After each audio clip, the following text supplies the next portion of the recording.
Hello, welcome to Standing Fury Book Reviews. As usual, I am Tina. Today I am doing a book review of Gogmagog by Jeff Noon and Steve Beard. This is a fantasy book coming out in February 2024 from Angry Robot.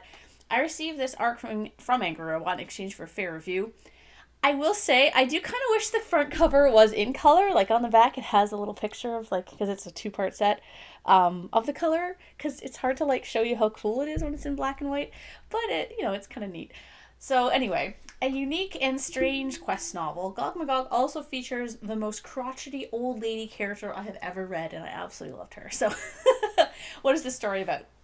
Gogmagog tells the story of an epic journey through the 60-mile-long ghost of a dragon.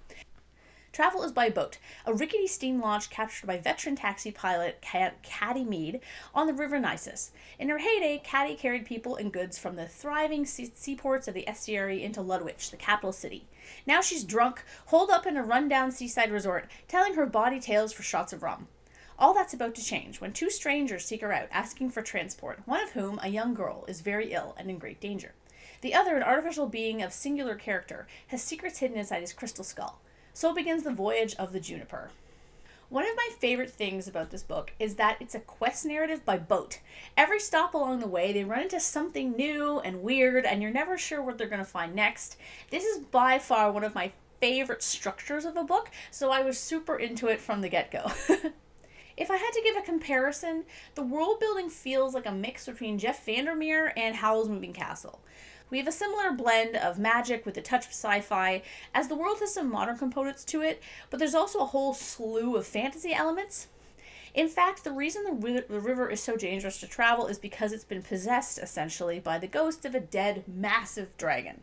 There's also a smattering of demon possession, androids, and fae characters. I was absolutely entranced by the world building, though if you're not used to fantasy where you're dropped right in without any exposition as to the world, you might want to prepare for that.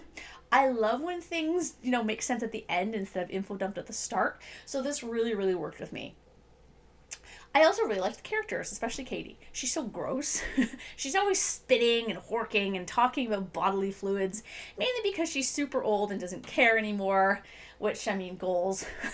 She's also extremely capable despite her cantankerous nature, and honestly, without her, the story wouldn't be as compelling. The journey also coincides with an important part of her life, something that I was like, oh, this is kind of an interesting twist. I wasn't expecting that, of which I won't spoil for you, obviously.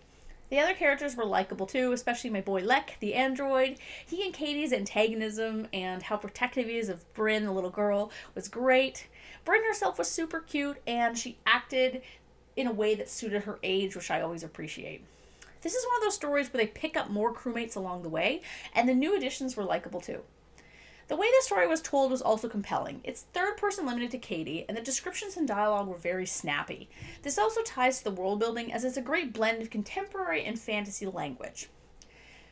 While I was very, very into the novel the entire time, at times though I did felt like it was a bit rushed in certain scenes. A few more moments of downtime could have been woven in.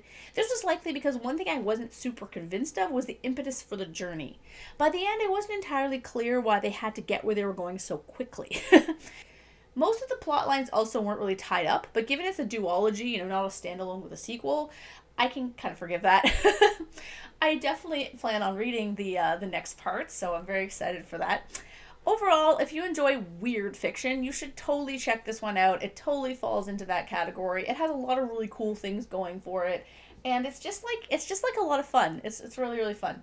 So yeah, thanks again to Angry Robot for the ARC, the limited edition advanced reader copy apparently. And yeah, thanks for watching.